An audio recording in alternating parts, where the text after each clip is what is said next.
वो पदार्थ जो पानी में हम्म पानी में फिर उसे छान हाँ बोलो। वे पदार्थ जो पानी में घुलने पर फिर उसे छानने पर मिल जाए, उसे छानने निलंबन कहते पे हैं। जैसे आपके जो छन्ना पत्र पे, जो आपका छन्ना पत्र होता है, उस पे ये दाने के रूप में चिपका हुआ मिल जाता है। कैमरा ऑन कर लो सब। नहीं तो एक बच्चा भी ऑन नहीं करेगा तो फिर हमको भी डिमोटिवेशन लगेगा ना, ऐसे पढ़ाने का मन नहीं करता है। और सब ऑन कर लो, क्या दिक्कत है। तो ये जो छन्ना पत्र पे छानने पे आपको मिल जाएगा, उसको हम बोलते हैं। पर मिला ऑन कर ली है, और लोग भी ऑन कर लीजिए, उसको भी डिमोटिवेशन होगा ना, कि एक मैं ही ऑन करके बैठी हूँ, फिर मैं ऑन क्यों करूँ। ऐसा आता है, सबके साथ होता है। तो अगर आप लोग एक दूसरे का हौसला ही तोड़ देंगे तो फिर क्या ही फायदा पढ़ने से। और इतना छोटा सा चीज जब फेस नहीं कर पा रहे हो तो आगे पढ़ने का कोई मतलब ही नहीं है। तो मैम निलंबन। हम सोए थे इसलिए नहीं कर पा रही थी। हाँ ठीक है। कोलाइड और निलंबन इतना समझ में आ गया सबको कि निलंबन का मतलब हो गया, जैसे एक ग्लास ले लिए, हम रिपीट कर दे रहे हैं, कुछ बच्चे नहीं थे। ग्लास में आधा पानी भरा है आपने, और उसमें आपने क्या ना, चौक का पाउडर डाल दिया। चौक का पाउडर डाल दोगे, उसको अच्छे से मिला दोगे किसी चम्मच की मदद से। थोड़े देर के बाद क्या होगा, जो आपका चौक है वो छोड़ छोड़ दोगे थोड़ी देर के लिए, 2 मिनट 3 मिनट, तो आपका जो चौक है नीचे में आके तलहटी में बैठ जाएगा। और ऊपर से चाहोगे तो पानी को निथाड़ के दूसरे बर्तन में पानी को हटा सकते हो, और जो डस्ट वाला पार्ट था चौक वाला, वो नीचे में आपको मिल जाएगा। तो आप नीचे की मतलब चौक को एक तरीके से हटा सकते हो। तो ये होता है आपका निलंबन। और कोलाइड सॉल्यूशन होता है, जैसे कि आपने वाटर लिया, एक ग्लास में पानी लिया आपने, और पानी में आपने क्या मिला दिया, थोड़ा यहाँ तक पानी था, पानी में शहद मिला दिया और उसको अच्छे से घोल दिया। या पानी में आपने एक दो बूंद स्याही की मिला दी, तो उसको हम लोग बोलते हैं कोलाइड सॉल्यूशन। याद रहेगा सबको। Yes ma'am. हाँ। हम्म। जी यहाँ मैम। पे क्वेश्चन पूछ रहा है, थोड़ा ध्यान से देखना। पदार्थ से आप क्या समझते हैं, तो हमारे आसपास में जो भी चीजें मौजूद है उसको हम मैटर का नाम देते हैं, पदार्थ का नाम देते हैं। और पदार्थ में ये क्वालिटी होती है कि एक समान तत्वों से वो बना होता है। समांगी और विषमांगी मिश्रण।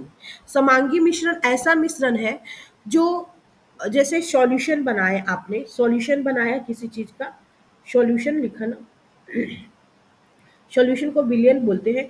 इसमें आप एक डालोगे वाटर डालोगे, दूसरा शुगर डालोगे। तो वाटर को हम बोलते हैं सॉल्वेंट, जो ज़्यादा अमाउंट में होता है उसको हम सॉल्वेंट बोलते हैं। जो कम अमाउंट में हम वाटर के अंदर डालते हैं उसको सॉल्यूट बोलते हैं। यानी कि पानी जो है ज़्यादा मात्रा में मौजूद है और शुगर कम मात्रा में हम डालते हैं। जब आप 1-2 चम्मच आप डालते हो पानी में, और वो पानी के अंदर अच्छे से हिल-मिल जाता है, एक ग्लास में लिया आपने, अच्छे से मिला दिया, मिक्स हो गया, कोई भी कण इधर-उधर आपको नहीं दिखेगा, तो वो समांगी मिश्रण बनता है। वो बन गया आपका पूरी तरीके से, जब मिश्रण आपका आपस में मिल-जुल जाएगा वाटर के साथ, चीनी पूरा डिसॉल्व हो गया, तो ये हो गया आपका समांगी मिश्रण, ए वाला। फिर दूसरा वाला बनेगा, जैसे आपने एक ग्लास पानी लिया, उस पानी में आपने क्या किया, जैसे आप चीनी रखते गए, 1 चम्मच पहले आपने रखा, फिर 2 चम्मच रखा, 2 चम्मच तब तो घुल गया, फिर 3 चम्मच डालना शुरू किए, फिर चौथा चम्मच, चौथे के बाद में चीनी जो है आपका घुलना-मिलना छोड़ के नीचे में इसके कण बैठना शुरू कर देते हैं। तो इसको हम बोलते हैं विषमांगी मिश्रण। समझ में आ गया? ठीक है। जी मैम। इंग्लिश में क्या यस टर्म यूज़ करेंगे आप लोग एक बार देख लेना, एग्जैक्ट मुझे याद नहीं है। हेट्रोजीनस और ऐसा कुछ यूज करते हैं, होमोजीनस और हेट्रोजीनस। शायद मैं कंफ्यूज हूँ, लेकिन चेक आउट कर लेना। अब हाँ, कुछ बोल रहा था कोई, किसी को कुछ बोला था? हाँ, अंशु कुछ बोलना है आपको? स्क्रीन नहीं दिख रहा मैम, और सबको दिख रहा है क्या आपका स्क्रीन? स्क्रीन नहीं दिख रहा है? हमें भी नहीं दिख रही है मैम। किसको नहीं दिख रहा है अब भी स्क्रीन? नहीं दिख रही मुझे भी मैम। नहीं दिख। हाँ दिख अब रही। दिख रहा है। दिख रही है। स्क्रीन नहीं दिख हाँ रहा? अब सही है मैम। अच्छा ठीक है। उसके बाद हम लोग जब ये सब चीज़ें जब समझ गए, वो आगे बढ़ते हैं, टाइम वेस्ट नहीं करते हैं। विलयन क्या है? सॉल्यूशन की बात हो रही है। सॉल्यूशन को पूछेंगे इस तरीके से कि विलयन किसे कहते हैं? सॉल्यूशन किसे कहते हैं, कोई भी बोल देगा। विलयन जो बनता है, कोई भी विलयन या सॉल्यूशन तैयार होता है, वो दो या दो से अधिक पदार्थों का समांगी मिश्रण है। दो होंगे या दो से अधिक पदार्थ। जैसे आपका स्प्राइट का एग्जाम्पल लिखते हैं, स्पेलिंग पे मत जाना। स्प्राइट में क्या मिला होता है, वाटर। क्या क्या मिला होता है, शुगर, मैम लिख लिया। फिर कार्बन डाइऑक्साइड गैस होती है ना, होती है ना। तो कहने का मतलब मैम कार्बन, नाइट्रोजन गैस में होगा, अब जी नाइट्रोजन गैस भी, नहीं, कार्बन डाइऑक्साइड वो बेटा मिला कार्बन होता है, डाइऑक्साइड होती है, जिसको CO2 गैस। आम तौर पे हम सोडा वाटर जनरली फॉर्म में बोल देते हैं। सोडा वाटर मेनली कंटेन करता है कार्बन डाइऑक्साइड गैस को, ठीक है। तो जब स्प्राइट आप पीते हो या कोको कोला, तो उसमें कोको कोला में तो हालांकि एक कलर भी मिक्स किया जाता है, लेकिन स्प्राइट कलरलेस होता है। उसमें वाटर होता है, शुगर होता है और कार्बन डाइऑक्साइड गैस होती है। ऐसे समझो। तो यहाँ लिखा है कि दो या दो से अधिक पदार्थ। तो आपने अभी तक जो हम सॉल्यूशन, अब तक हम एग्जाम्पल को समझ रहे थे, वहां हम दो पदार्थों को मिला रहे थे। एक आपका वाटर मिल रहा था और एक हम मिला रहे थे शुगर। तो वहां हमने दो को मिलाया, लेकिन अब क्या करेंगे, हम दो या दो से अधिक मिला रहे हैं। वाटर मिलाया, शुगर मिलाया और कार्बन डाइऑक्साइड। तो क्या हुआ, अब समझेंगे कैसे कि कार्बन डाइऑक्साइड आपने उसमें डाला है या नहीं। जब आप स्प्राइट को मार्केट से लाते हो उसकी बोतल को, और जैसे ही आप उसकी नजल को खोलते हो, मतलब ढक्कन को, तो आवाज निकलती है और फव्वारे बहुत तेजी से निकलते हैं। जो स्प्राइट का बोतल है, उसके अंदर से फव्वारे, जो एक तरह से बुलबुला होता है, बहुत तेजी से वाटर का बुलबुला निकलता है। वो just because of carbon dioxide gas की प्रेजेंस के कारण होता है कि उसके बुलबुले बहुत तेजी से बोतल से बाहर निकलने लगते हैं, है कि नहीं। या पार्टियों में भी एक देखा होगा, एक आता है, पता नहीं क्या उसको बोलते हैं, मुझे नाम, और चैंपियन टाइप की कोई बोतल होती है, जब उसको ऐसे ऐसे से करके उड़ाते हैं ना, तो उसका जो फवारा है वाइट कलर का, बहुत तेजी से फैलने लगता है। वो जस्ट बिकॉज ऑफ गैस के कारण ही होता है, ठीक है। आगे देखो, आप प्रतिदिन बहुत प्रकार के विलयनों को देखते हैं, जाहिर सी बात है, बहुत तरह का हम सॉल्यूशन देखते हैं दिन से रात तक। नींबू जल, यानी कि नींबू का पानी, नींबू पानी बोल सकते हो। सोडा वाटर भी बेचता है जनरली, सोडा वाटर आदि विलयन के उदाहरण है। ये सभी क्या है, सॉल्यूशन ही तो है। प्रायः हम एक विलयन को ऐसे तरल पदार्थ के रूप में विचार करते हैं। विलयन जब आपको आपको कोई बोलता है, तो माइंड में आता है कि वो लिक्विड सॉल्यूशन होगा, जिसमें ठोस, द्रव या गैस मिले होते हैं। तो लिक्विड सॉल्यूशन ही होता है, लेकिन उसमें सॉलिड भी होता है, लिक्विड भी होता है और गैस भी होता है। सॉलिड ऐसे समझो जैसे कि आपने नमक मिलाया या शुगर मिलाया, तो सॉलिड ही तो था। वाटर हो गया आपका लिक्विड फॉर्म, और गैस कार्बन डाइऑक्साइड को वो बोल देंगे कि हाँ, कार्बन डाइऑक्साइड उसमें डाला था। लेकिन प्रकृति में ठोस विलयन, मिश्र धातु और गैसीय विलयन वायु भी होते हैं। नेचर में हमारे एक विलयन के अलावा, जो जिसको आप लिक्विड विलयन बोलते हैं, उसमें ठोस, द्रव, गैस तीनों आता है। लेकिन एक बोल रहा है कि ठोस विलयन भी आते हैं। ठोस विलयन का मतलब मिश्र धातु को बोला गया है। मिश्र धातु का मतलब जब एक से अधिक धातु आपस में संयोजित करके एक नए धातु का निर्माण करते हैं, उसको हम मिश्र धातु बोलते हैं। मिश्र धातु का क्या मतलब, यानी कि एक धातु फिर धातु के साथ सहयोग करके दो धातु मिलके एक नए धातु बनाते हैं, एक नया धातु, इसी को हम मिश्र धातु बोलते हैं। मिश्र धातुओं का निर्माण जाहिर सी बात है एक या एक से अधिक धातुओं के संयोजन से होता है। तो वो क्या है, ठोस विलयन का उदाहरण। अगर विलयन के पर्सपेक्टिव से पढ़ा जाए, तो हम बोल सकते हैं ना कि हाँ, वो ठोस विलयन है, क्योंकि वहां भी तो दो या दो से अधिक धातु मिलाए गए हैं ना।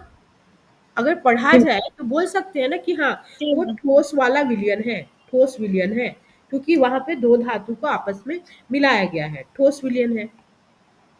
बोल सकते हैं, एकदम बोल सकते हैं। और एक लिक्विड विलयन आता है, जैसे कि आपका जो हवा है, लिक्विड विलयन में वायु भी आता है। जैसे हमारे आसपास में हवा मौजूद है, और हवा में क्या मौजूद है, आसपास में मौजूद है, सभी गैसें मौजूद है। तो आप ये देख के नहीं बता पाओगे कि अभी यहाँ पे क्या है, ऑक्सीजन है, नाइट्रोजन है, कार्बन डाइऑक्साइड है, आर्गन है। बट इतना हम सबको पता है कि आसपास हवा है, इसका मतलब सभी वायु उसमें मिश्रित है। तो वायु जो हमारे आसपास की है वो बहुत सारे गैसों का एक तरीके से मिला हुआ रूप है। तो उसको हमने गैसीय विलयन नाम दे दिया, क्योंकि बहुत सारी गैसें एक दूसरे से मिली हुई है ना, इसलिए हम उसको गैसीय विलयन बोलते हैं। ठीक है, यहाँ तक किसी को कुछ दिक्कत है तो पूछ लो, फिर से समझा देंगे, नहीं तो आगे बढ़ेंगे। अब ठोस विलयन क्यों कहते हैं, इतना समझ जाओ ठोस विलयन क्यों कहते हैं, कि दोनों ठोस होता है। गैसीय विलयन इसलिए बोलेंगे कि सारे गैसेज एक में मिक्स होती हैं, इसलिए गैसीय विलयन बोलते हैं उसको। अब कोई भी गैस, कार्बन डाइऑक्साइड, नाइट्रोजन, ये सबको लेके एक जगह प्रेशराइज करके भर दिया जाए तो गैसीय विलयन ही हुआ। ठीक है, एक विलयन के कणों में समांगिकता होती है। समांगिकता क्या होता है आगे देखते हैं। उदाहरण के लिए नींबू का जल सदैव समान रहता है। नींबू का पानी जो होता है, आप कितना भी कोई भी नींबू पानी बना लो, नींबू पानी का जो टेस्ट है वो अपना एक स्पेशल टेस्ट लेके ही चलता है। कहीं पे भी आप नींबू पानी बनाइए, घर में बाहर में, उसका स्पेसिफिक एक टेस्ट हमेशा वही मिलेगा आपको। यह दर्शाता है कि इस विलयन में चीनी और नमक के कण समान रूप से वितरित है। जब आप शरबत बना रहे हो, जैसे नींबू वाला ही शरबत बना रहे हो, जिसमें एक ग्लास में पानी लिया, आपने यहाँ पे चीनी ऐड कर दिया, फिर उसके बाद थोड़ा लेमन ऐड कर दिया, फिर शुगर। तो जब आप घोलते हो तो उसके कण समान रूप से सभी जगह वितरित हो जाते हैं, चाहे नींबू का रस हो, चाहे चीनी हो, चाहे नमक हो। समान रूप से जब वितरित होते हैं तो एक चम्मच आप कहीं से भी निकालो, उसका टेस्ट हर जगह आपको समान ही लगेगा। वही बोल रहा है कि कण जो है, इसके कण समान रूप से वितरित हो जाते हैं, यानी बढ़ जाते हैं, फैल जाते हैं। उसके बाद अब मिश्र धातु पे चले आते हैं, जो कि हमने पढ़ा कि ये ठोस विलयन है। ठोस का मतलब यहाँ पे धातु एक दूसरे से मिलके बना है, इसलिए हमने इसको बोला ठोस विलयन। मिश्र धातुएं क्या होती हैं? मिश्र का मतलब होता है मिलना, मिला हुआ। मिश्र वर्ड से समझ जाओ, मिक्सिंग है, आपस में मिला हुआ है। और धातुएं मतलब यहाँ पे क्या मिली हुई है, धातुएं एक दूसरे में मिली है, इसलिए इसका नाम ही दे दिया हम लोगों ने मिश्र धातुएं। ये धातुओं के समांगी मिश्रण होते हैं। समांगी इट मीन्स कि ऐसे मिश्रण जो पूरी तरीके से एक दूसरे में घुले मिले हों, ऐसे अलग नहीं हो सकते, अलग हम नहीं कर सकते आसानी से। मतलब देखने पे आपको लगेगा ही नहीं कि हाँ इसमें कुछ और भी हो सकता है। समांगी मतलब समझ रहे हो ना, समांगी मतलब एक दूसरे में एकदम मिल जाना, घुल जाना, पता ही नहीं चले कि कौन क्या है। समझ रहे हो? तो वो समांगी मिश्रण के रूप में धातु जो है आपस में जब साथ में रहते हैं, उन्हें हम मिश्र धातु कहते हैं, जिन्हें भौतिक क्रिया द्वारा अवयवों में पृथक नहीं किया जा सकता। एक फिजिकल मेथड जैसे कि गर्म करके आप आसानी से उसको अलग नहीं कर सकते। एक अच्छा एग्जांपल देते हैं, पीतल की बर्तन सबके घर में होगी होगी ना, पीतल की बर्तन। बट क्या आप उसको गर्म करते हैं, खाना बनाते हैं, तो पीतल किसका मिश्र धातु होता है? तांबा और जस्ता का होता है ना। पीतल में क्या क्या होता है बताओ तो, पीतल में क्या क्या होता है, इतना छोटा बात पता होना चाहिए, बोलो भाई। तांबा और जस्ता का मिश्रण तांबा होता और है। जस्ता, इतना तो पता ही होना चाहिए। जब आप खाना बनाते हो पीतल की बर्तन में, बहुत जगह भी बनता है, या जब आप उसको किसी तरीके से भी यूज करते हैं, तो क्या होता है कि क्या तांबा अलग हो जाता है, जस्ता अलग हो जाता है? नहीं नहीं, होता है। नहीं होगा। नहीं होता। मेरे यहाँ भी था एक पीतल का बड़ा सा टोपिया, जिसमें हम लोग चावल पकाते थे। अब वो खराब हो गया, टूट गया है।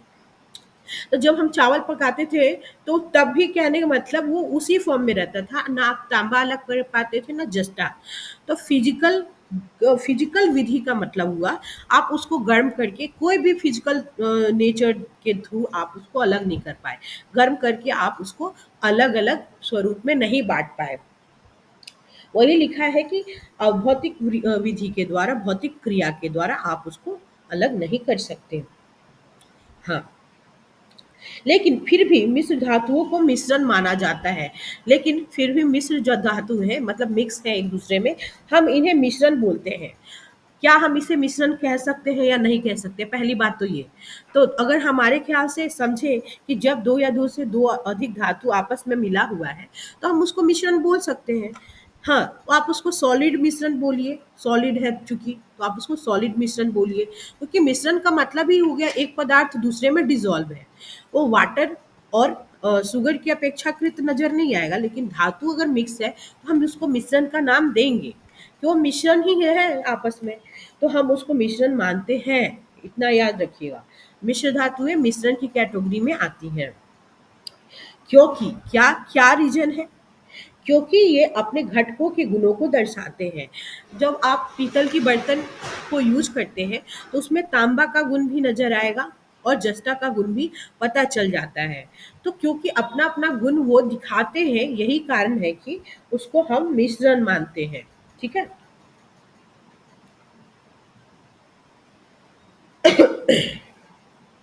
और पृथक पृथक संगठन रखते हैं, और एक अपना अलग अलग संगठन का मतलब, जब उनका उनका पीतल को बनाया जाता है, तो जितने अमाउंट में तांबा यूज होता है, उतने थोड़े अमाउंट में जस्ता भी उसमें यूज होता है।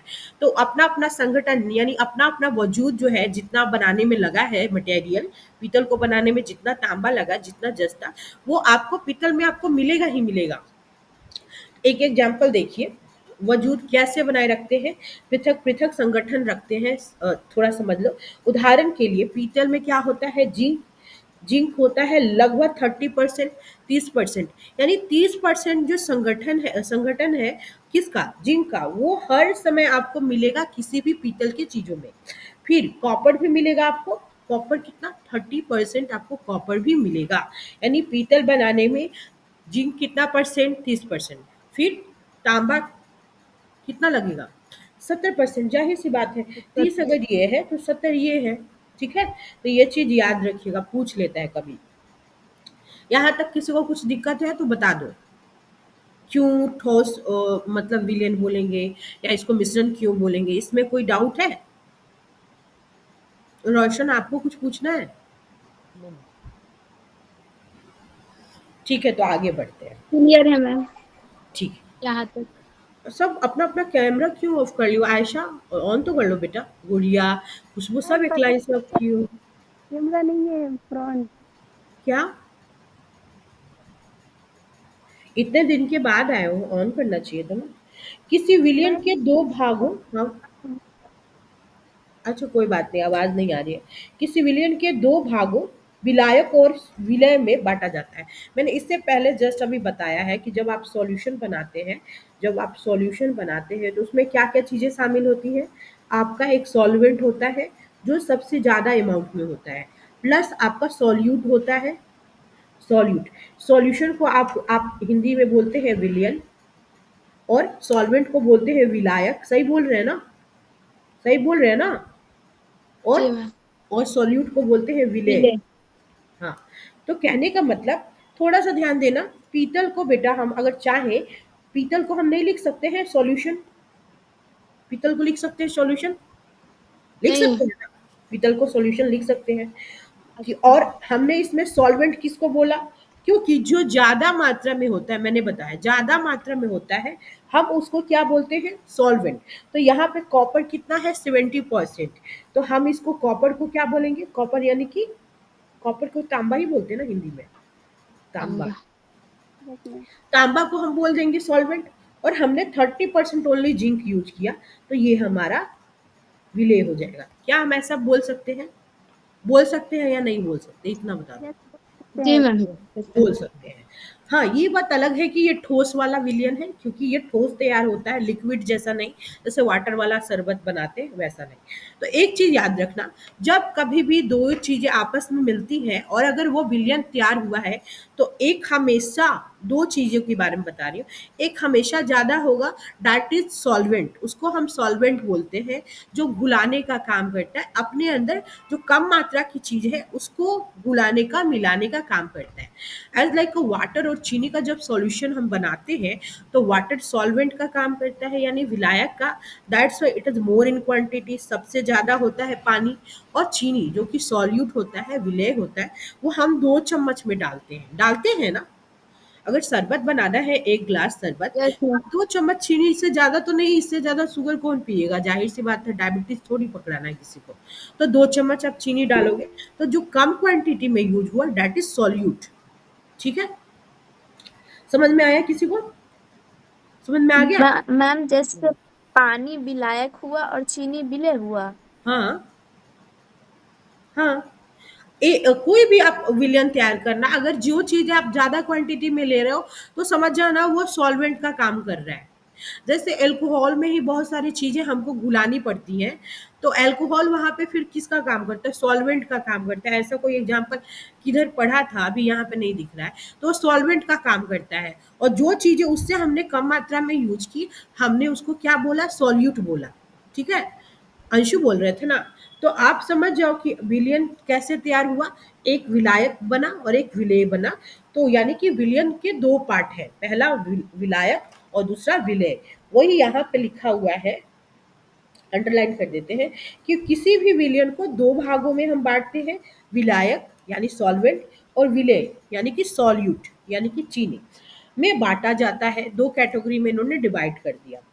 विलयन का वो घटक, विलयन का वो कंपाउंड, विलयन का वो तत्व जिनकी मात्रा दूसरे से अधिक होती है। अभी जस्ट बताया मैंने कि एक दूसरे से ज़्यादा होता है, तो जिनकी मात्रा दूसरे से अधिक होती है, जो दूसरे घटक को विलयन में मिलाता है, उसको विलायक कहते हैं।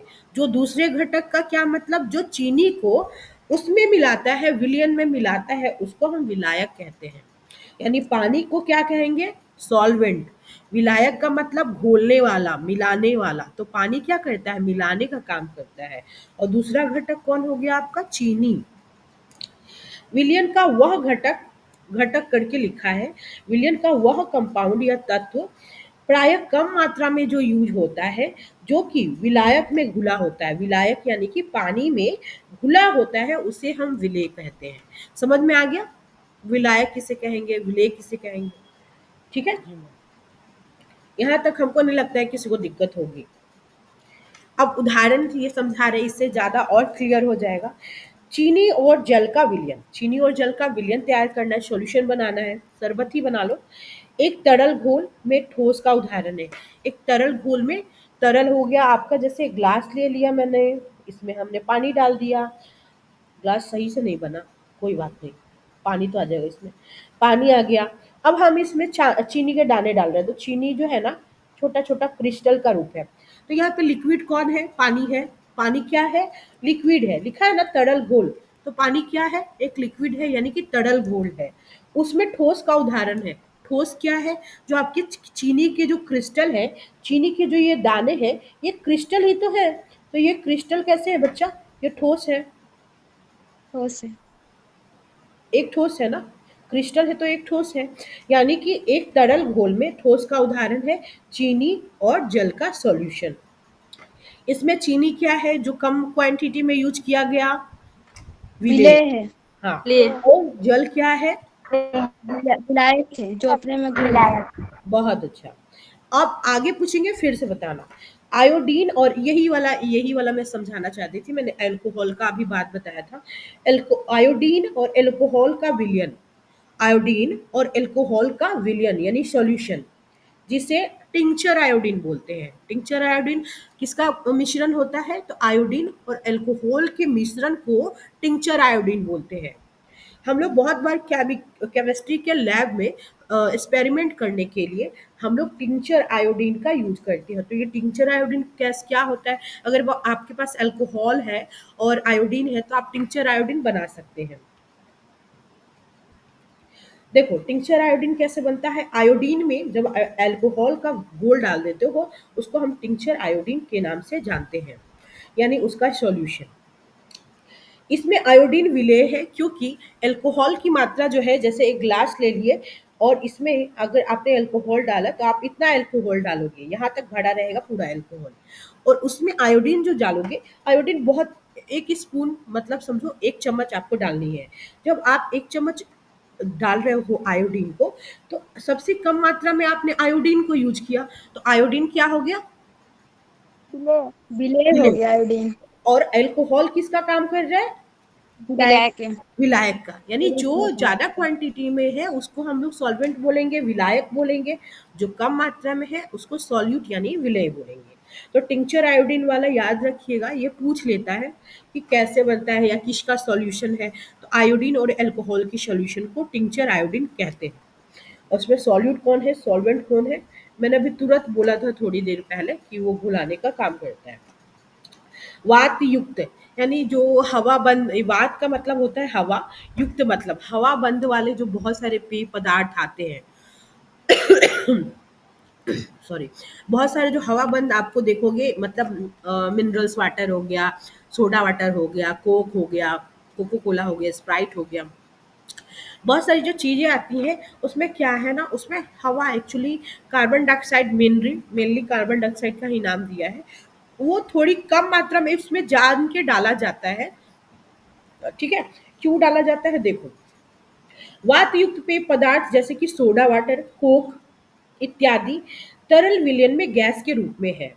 तरल विलयन का कहने का मतलब यानी पानी का क्वांटिटी ज्यादा होता है, उसकी अपेक्षाकृत शुगर थोड़ा कम होता है, और उससे भी कम होता है आपका गैस। गैस को थोड़ी बहुत मात्रा में वहां पे मिलाया जाता है। तो इनमें कार्बन डाइऑक्साइड गैस किसका काम करती है, विलेय का काम करती है, क्योंकि ये बहुत कम मात्रा में होता है। जितना स्प्राइट में पानी जैसा जो सब्सटेंस मिलता है, उसके कंपेयर में जो कार्बन डाइऑक्साइड गैस है वो तो कम ही मात्रा में डाला जाएगा, इसलिए हम उसको बोल रहे हैं विलय। और जल क्या है, यहाँ पे विलायक का काम कर रहा है। ठीक है, तो दोनों चीजों को भी याद रखिएगा। तो जितना भी कोल्ड ड्रिंक्स वगैरह आता है सब में कार्बन डाइऑक्साइड गैस को जरूर डाला जाता है। क्योंकि जब आप उसका नजल खोलते हो तो वो गैस जो आवाज करती है, लगता है फ्लक्चुएट करता है, उसका कवर लगता है आसानी से फेंक देगा। हाँ बोलो, मैम बोलो तुम। यहाँ पर हाँ, टिंचर आयोडीन के मतलब जो घोल बना था मैम, हम्म। नमक और अल्कोहल को मिलाकर, तो मैम वो नहीं समझे। अम, नमक और अल्कोहल। मैम वो हिंदी में दिया हुआ था टिंचर, टिंचर को नहीं समझे मैम। टिंचर आयोडीन है ना, तो आयोडीन और अल्कोहल का जो सॉल्यूशन बनाते हैं उसी को टिंचर आयोडीन बोलते हैं। टिंचर में क्या हुआ? टिंचर वही का नहीं क्या, समझ गया। Just it is just name. Tincture कहने का मतलब एकदम प्योर शब्द तो हम क्लिष्ट हिंदी नहीं समझा पाएंगे आपको। टिंचर आयोडीन इसका नाम ही है। एक तरीके से अगर आप बोल दो तो क्या कर रहा है, आयोडीन को यहाँ पे कमजोर कर, आयोडीन का जो एक तरीके से उसका जो मतलब क्या बोले शार्पनेस है उसको आप कम कर रहे हो। क्योंकि किसी चीज में जैसे वाटर के सब्सटेंस में अल्कोहल को वाटर में डालते हैं, तो अल्कोहल को हम पानी में डाल के क्या करते हैं, अल्कोहल का जो नेचर है उसको कमजोर करते हैं। इसलिए बहुत लोग जो वाइन वगैरह पीते हैं वो पानी में जरूर डालते हैं, ठंडे पानी में, क्योंकि उसकी जो एसिडिटी, कहने का मतलब जो उसका अम्लीयता है, उसके पावर को कम करने के लिए हम उसको पानी में डालते हैं। या आइस के टुकड़े भी आपने देखा होगा, मूवी में तो जरूर देखा होगा, ऐड ऑन करते हैं, क्योंकि उसकी अम्लीयता यानी उसकी जो शार्पनेस है, एक तरीके से जो उसका कठोरता है उसको कम करते हैं। तो सेम यहाँ पे भी हम लोगों ने कर दिया कि आपको उसमें डाल दिया, यानी एक तरीके से इसको कमजोर किया, है ठीक ना। है ठीक। बस हम्म, एज इट इज ये याद रखना है, टिंचर का स्पेसिफिक मीनिंग कोई देख लेना। Specific meaning I don't think ये स्पेसिफिक टिंचर का कोई स्पेसिफिक मतलब इसका कोई मुख्य नाम होगा, ऐसा कुछ नहीं होगा। फलक देखना, ये जस्ट नाम है। ठीक है, इसमें ऐसा कुछ नहीं है, जस्ट नाम है, देख लो, चेक करना, अगर ऐसा कुछ है तो मुझे भी बता देना। इट इज जस्ट नेम, इसमें इतना सोचने वाली कोई बात नहीं है। उसके बाद थर्ड वाला फोर्थ वाला एग्जांपल देखो, वायु गैस में गैस का मिलियन है। वायु जो है किसका विलियन है, वायु गैस में गैस का मिलियन है, क्योंकि हमारे हमारे जो इन्वायरमेंट है उसमें बहुत सारी गैसेस मिक्स है, आप सबको पता है। लेकिन आप सबको ये भी पता है कि कोई गैस कम मात्रा में मौजूद है, कोई उससे भी कम, और कोई ज़्यादा मात्रा में मौजूद है। तो आप सबको ये बताना है कि किसका कितना परसेंटेज है हमारे हवा में। जल्दी से बता दो, जो भी गैसें हैं। यह नाइट्रोजन 78%, ऑक्सीजन 21%, गुड, और कार्बन डाइऑक्साइड 0.03% लगभग। गुड। और लेस अमाउंट में जो आ जाएगा वो आर्गन, क्रिप्टन, इसमें जीनॉन, सब धूल कण, ये जी। सब बहुत अच्छा। एवरीवन, बहुत अच्छा, बहुत अच्छा। यह मुख्यतः क्या होता है, हमारी जो हवा है, मेनली वाई मेनली यूज किया जाता है, क्योंकि इसको हम 0.03%, ये क्या है मतलब नेग्जिबल वैल्यू है, मतलब नग के बराबर, इसका कोई उतना वजूद नहीं है ना। लेकिन देखा जाए तो फिर भी महत्वपूर्ण तो है, लेकिन इसलिए इसको काउंट नहीं करते बेटा, क्योंकि ये स्मॉल अमाउंट में है। यहाँ पे 0.03 का क्या मतलब आप सब जानते हो, अगर मैथ पढ़ा है थोड़ा बहुत तो। यहाँ पे दो हम मेन गैसों को कैलकुलेट करते हैं क्योंकि इनकी नंबरिंग ज़्यादा है। इट इज़ अ 78% नाइट्रोजन, ये आपको नाइट्रोजन है, 21% ऑक्सीजन है। दे आर द मेन, एक तरीके से मेन गैसेज है जो हमारे इन्वायरमेंट में इंपॉर्टेंट रोल प्ले कर रही है क्योंकि ये ज़्यादा अमाउंट में है। टिंचर का क्या बोले वो फलक, बोल ही देते ना, लिखे तो चला गया। यह मैम मुख्य, उसको नाम ही है, उसकी कोई स्पेसिफिक मीनिंग नहीं बता रही है। अच्छा ठीक है, बस वो जस्ट नेम है, समझ गए सपना? It is just name, tincture specific कोई इसका मीनिंग नहीं है, ठीक है? सुने सपना? सपना, अच्छा छोड़ो। तो ये जो हमारी हवा है मुख्यतः दो गैसों का मिश्रण है जिसमें ऑक्सीजन 21% और नाइट्रोजन 78% का समांगी मिश्रण है। फिर हमने यहाँ पे समांगी मिश्रण यूज किया। अब आप बोलो कि हमने समांगी क्यों यूज किया, समझ में आया क्या किसी को? क्योंकि हमने जब यहाँ पे दो गैसें यूज किए तो हमारा जो एक गैस है वो ज़्यादा क्वांटिटी में है और एक कम क्वांटिटी में है। तो एक विलायक का काम करेगा और एक विलेय का काम करेगा। तो हमने इसलिए इसको समांगी मिश्रण बोला कि ये आपस में घुल मिल जाएगा पूरी तरीके से। वही इक्वल इक्वल अमाउंट आ जाता तो हम इसको समांगी नहीं विषमांगी बोलते। यहाँ पे समझ में आया कि हम इन दोनों के मिश्रण को क्यों बोल रहे हैं समांगी मिश्रण? किसी को कोई दिक्कत? हाँ मैम, समझ गए। क्योंकि पीतल वाला भी तांबा और जस्ता हमने 30% और 70% करके समझा था ना, वो समांगी मिश्रण था। ठीक है, यहाँ पे यस कुछ मैम। फलक कुछ पूछना है आपको? खुशबू, गुड़िया, क्यों इसको समांगी मिश्रण बोले हैं? मैम एक बार फिर उर्मिला, से बता दीजिए यही वाला। ये समझा दे, अच्छा ठीक है फिर से बता दे रहे। हम बोल रहे हैं बेटा कि हम बार बार रिपीट कर रहे हैं एक चीज को। जब आप दो चीजों का मिश्रण बनाते हो, घोलते हो, मिलाते हो किसी भी तरीके, जरूरी नहीं है कि वो आपका लिक्विड फॉर्म में हो, पानी के साथ ही आप मिलाएं, किसी भी तरह का धातु आप मिला सकते हैं, मिश्र धातु मिला सकते हैं। तो जब हमारी हवा भी एक मिश्रण है, एक पढ़े होगे टर्म, हमारी हवा जो है वो गैसों का मिश्रण है क्योंकि हमारे वायु में बहुत सारी गैसें मिली हुई हैं। तो हमने अब चूंकि हम पढ़ रहे हैं सॉल्यूशन के बारे में, विलयन के बारे में, तो विलयन कब तैयार होगा? जब दो या दो से अधिक चीजें आपस में मिलेंगी। तो वायु गैस में, गैस का वायु जो है हमारा, एक मिनट, वायु गैस में गैस का विलयन है। क्यों? क्योंकि हमारे इन्वायरमेंट में बहुत सारी गैसें हैं। गैस का गैस में मिश्रण इसलिए है क्योंकि 78% नाइट्रोजन है। 78% क्या है? नाइट्रोजन। लिख लीजिएगा, याद रहना चाहिए ये सब। 21% क्या है? Oxygen gas. तो हम बताते आ रहे हैं जब आप इन दोनों का सॉल्यूशन तैयार करोगे, मिश्रण तैयार करोगे, तो किसी भी मिश्रण को बनाने में, जैसे आपने एक गिलास शरबत बनाया, तो शरबत बनाते हो खुशबू, तो पानी ज्यादा होता है ना। पानी यस मैम। एक गिलास लेते हो आप, और चीनी कितना, एक गिलास में कितना चीनी डालोगे? थोड़ा जल्दी बताओ। 2 चम्मच। 2 चम्मच, टू स्पून आपने शुगर ऐड किया, ठीक है। यस तो मैम। ये आपका बन गया शरबत। शरबत बनाने में जो ज्यादा यूज किया गया उसको हम क्या बोलते हैं? उससे मैम विलायक बोलते हैं। और जो 2 चम्मच आपने शुगर ऐड किया, उसे विलय। बिल है।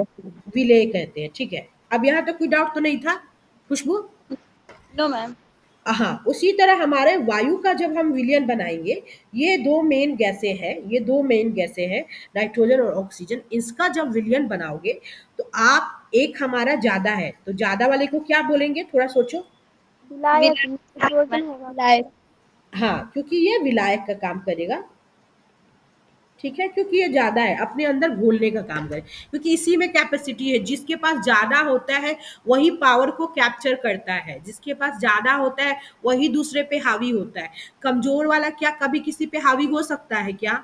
नहीं हो नो। सकता है। तो नहीं। उसी तरीके से इस ये हावी हो जाएगा आपके ऑक्सीजन पे, जो कि है ओनली 21%। तो ये इसको आपस में घोल लेगा, मिला लेगा अच्छे से। इसलिए हम बोल रहे हैं कि वायु भी जो है हमारी समांगी मिश्रण है। समांगी इसलिए बोला गया क्योंकि ये ज़्यादा है, ये कम है, तो इसके अंदर ये कैपेसिटी है कि ये अपने अंदर इसको समाहित कर लेगी, मतलब पूरी तरीके से इसके अंदर मिलजुल जाएगी। क्या हवा जो है, हवा आपके आसपास जो हवा चल रही है, आप आइडेंटिफाई कर पाओगे कि अभी आसपास से आपके ऑक्सीजन गुजरा है, कार्बन डाइऑक्साइड गुजरा है या नाइट्रोजन गुजरा गुजरा है? आप आइडेंटिफाई नहीं कर पाओगे, बिकॉज जो हमारी हवा है वो गैसों का मिश्रण है, बहुत सारी गैसेज है इसमें, और साथ साथ स्मॉल अमाउंट ऑफ धूल कण और जलवाष्प वगैरह भी छिपे हुए हैं। इसलिए हम बोलते हैं कि हमारी हवा भी गैसों का मिश्रण है। और समांगी मिश्रण बनाने का दो ही गैसों के साथ हमने ये एक्टिविटी की, क्योंकि एक सॉल्वेंट का काम कर रहा है और एक सॉल्यूट का। यहाँ तक किसी को दिक्कत नहीं होनी चाहिए। उसके आगे देखो, समझ में आया यहाँ तक खुशबू? आगे बढ़े? जी मैम। ठीक है। उसके आगे देखो, नाइट्रोजन को क्या बोला गया, वो बातें ये फिर से आपको रिपीट कर देंगे। नाइट्रोजन वायु का विलायक कहा जाता है, क्योंकि it is more in quantity, ये ज्यादा मात्रा में था। उसके बाद वायु में दूसरी गैसें बहुत कम मात्रा में उपलब्ध होती है, जो अदर गैसेस को हम सॉल्यूट भी बोल सकते हैं, लेकिन जो कि हमने यहाँ ऑक्सीजन यूज किया था, तो हमारे लिए वही सॉल्यूट का काम करेगा। उसके बाद देखो, विलियन में जब कोई चीज़ आप तैयार करते हैं, हर एक चीज़ का गुण होता है, और गुण होता है मतलब अच्छाई होती है, बुराई भी होती है। तो विलियन जब आप बनाते हैं तो उसका गुण होता है, यानी कि उसकी क्वालिटी, एक तरह से क्वालिटीज, उसकी अच्छाइयाँ क्या क्या है। विलियन क्या है? एक समांगी मिश्रण। कभी भी कोई जो विलियन तैयार हुआ है तो समझ जाना समांगी होगा, क्योंकि एक ज़्यादा होगा एक कम होगा। तो ज़्यादा वाले में कैपेसिटी होगी, कम वाले को अपने अंदर एक तरीके से पूरी तरीके से समाहित करने की, घोलने की, मिलाने की, है ना। दूसरा क्वालिटी है विलियन के कण। व्यास में अगर डायमीटर उसका देखा जाए तो 1 नैनोमीटर होते हैं। नैनोमीटर का वैल्यू होता है 10⁻⁹ -9, 10⁻⁻⁹ मीटर।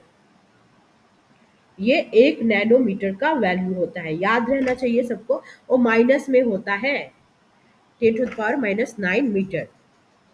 इतने से भी बहुत छोटे होते हैं, इसलिए वे आंख से भी हमारे नहीं देखे जा सकते। 1 नैनोमीटर का वैल्यू याद रखना सबको।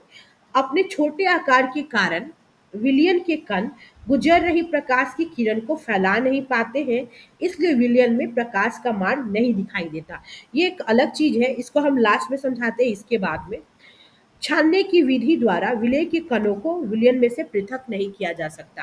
कहने का मतलब, जब आप शरबत बना लिया, पानी और चीनी को घोल लिया, आपने शरबत बना लिया, अब उसको छन्ने पे छानोगे तो क्या कुछ भी आपको छन्ने पे मिलेगा? नहीं मैम।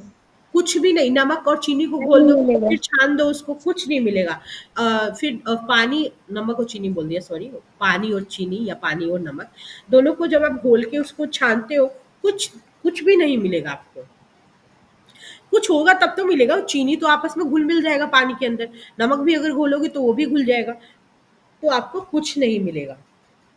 तो वही बोल रहा है कि छानने की विधि के द्वारा भी अगर हम उसके विलय के कणों को चाहे कि अलग कर पाए, तो वो अलग नहीं हो सकते, अलग किए ही नहीं जा सकते। क्योंकि अब ये बात अलग है कि पूरा शरबत को आप फिर से धूप में रख दो तो वाटर वेपराइज हो जाए, वो अलग मेथड है, उस पर दिमाग मत लगाना।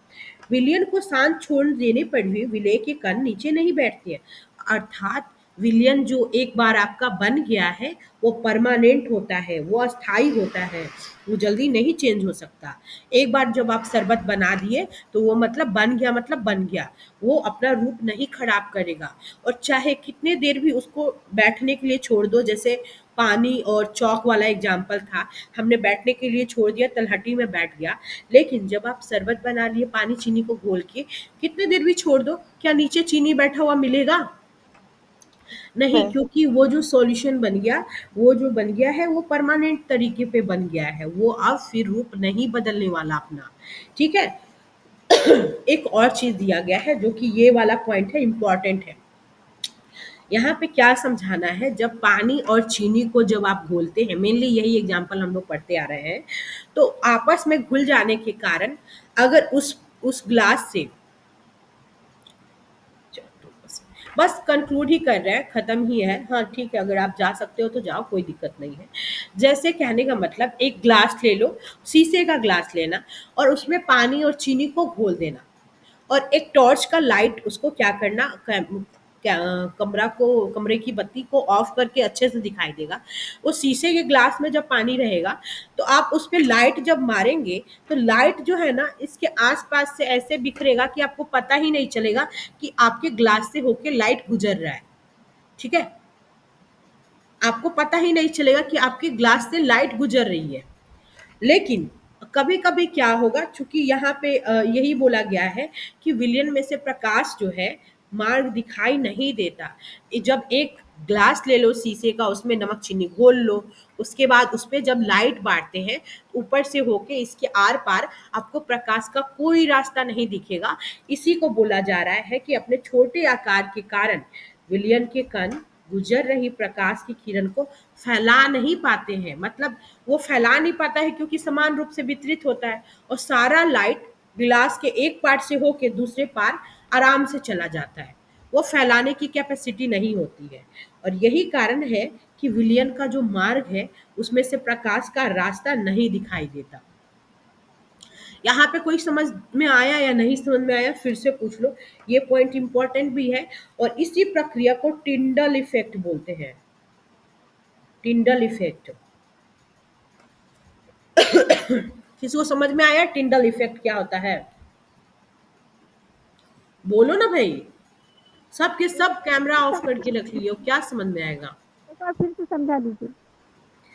देखो क्या होगा ना आयशा, जब नमक चीनी का घोल रहेगा, पानी शरबत रहेगा नमक और चीनी का, उसको ग्लास में ले लेना। शीशे का ग्लास आपके पास होगा, जब उस ग्लास पर से लेके एक टॉर्च भी होगी या मोबाइल वाली ही टॉर्च ले लेना।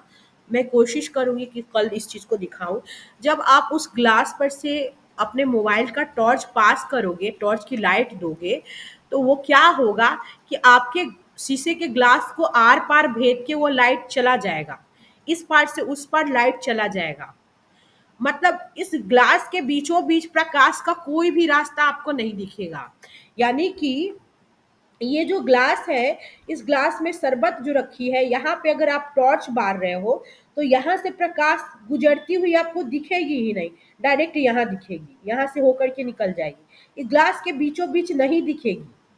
तो ये नहीं दिखता है। अगर दिखता तो हम उसको टिंडल इफेक्ट कहते हैं। कहने का मतलब ये शरबत के कण, शरबत में जो चीनी है उसका कण इतना आपस में मिल जाता है और इतना छोटा हो जाता है कि वो प्रकाश को गुजरने ही नहीं देते, फैला ही नहीं पाते हैं। इसलिए ये टिंडल नहीं दिख रहा है बेटा। इसे हिंदी में टिंडल प्रभाव कहते हैं ना।